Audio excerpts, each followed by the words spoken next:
When the grid fails and the cold moves in, fire won't save you, smoke gives you away, light draws trouble, and wood runs out. But your body is a furnace fueled by spite, scraps, and sheer stubbornness. Here's how to keep it burning. I'll show you how to survive the cold using nothing but physics, garbage, and the iron-willed refusal to freeze to death in a world that couldn't care less. Here's the truth no one tells you. You're already a 100-watt biological heater. Right now, your metabolism is burning calories not just for movement or thought, but for warmth. That's your lifeline.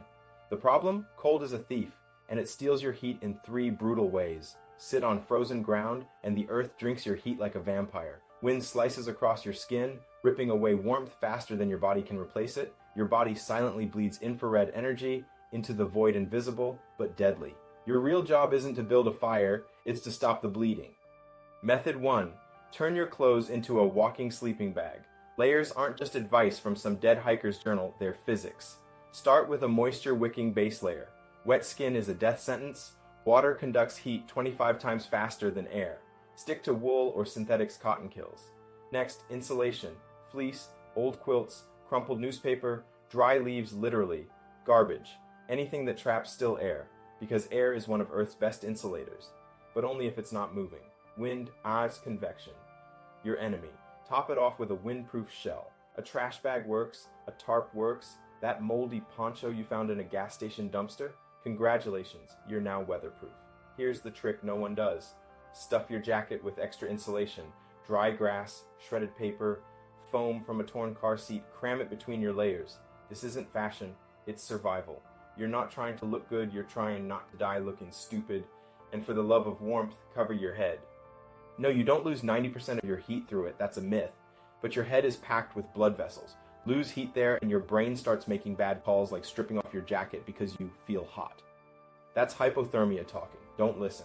Method 2.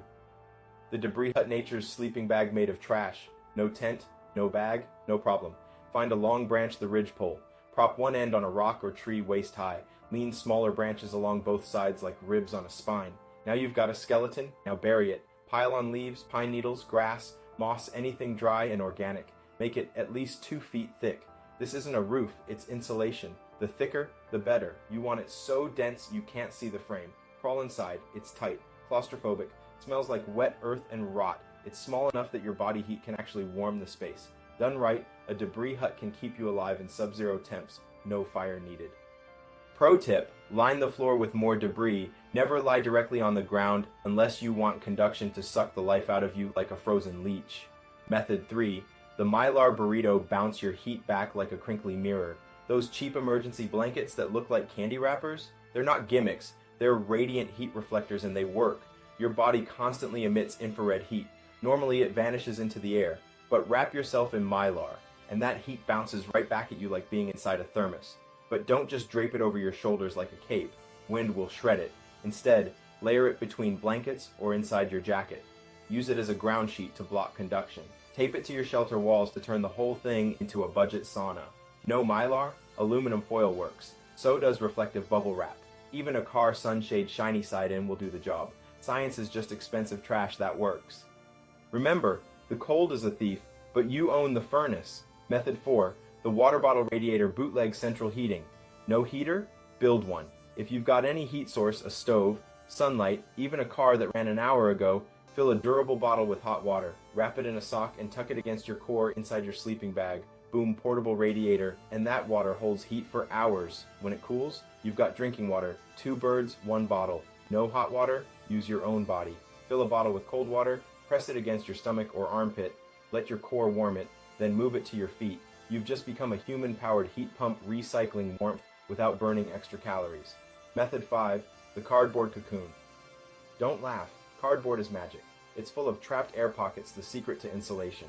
Flatten boxes. Layer them under you to block ground cold. Tape them over windows to kill drafts. Wear it under your jacket like medieval armor. Yeah, you'll look ridiculous, but you'll be warm. Stuck in a car? Line the whole interior with cardboard. Cover the windows. You've built a heat-trapping cave. Ugly? Yes. Effective? Absolutely. In any city, cardboard is the duct tape of survival. Use it. Method 6. The huddle primal heat sharing. If you're with others, get close. Cold doesn't care about your personal space. Huddle back to back, share blankets, share body heat. 2 people in 1 sleeping bag stay warmer than 2 alone. Penguins do it, wolves do it, so can you. Alone, fetal position, knees to chest, arms wrapped tight, minimize surface area, less exposure, warjachar, less heat loss. Got a dog? Sleep with it. You've got a 101 degree furry furnace. Now why is all this better than fire? Because fire is fragile. It needs fuel, dryness, oxygen. In rain, snow, or wind, fire fails.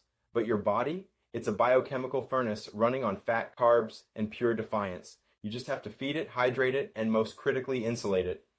Survival isn't about making more heat. You're already a heat factory. It's about stopping the leaks. So the night drags on, the cold presses in, but you're not just shivering and praying. You're layered, insulated, huddled, protected. Your core holds. Your mind stays sharp. No matches? No problem.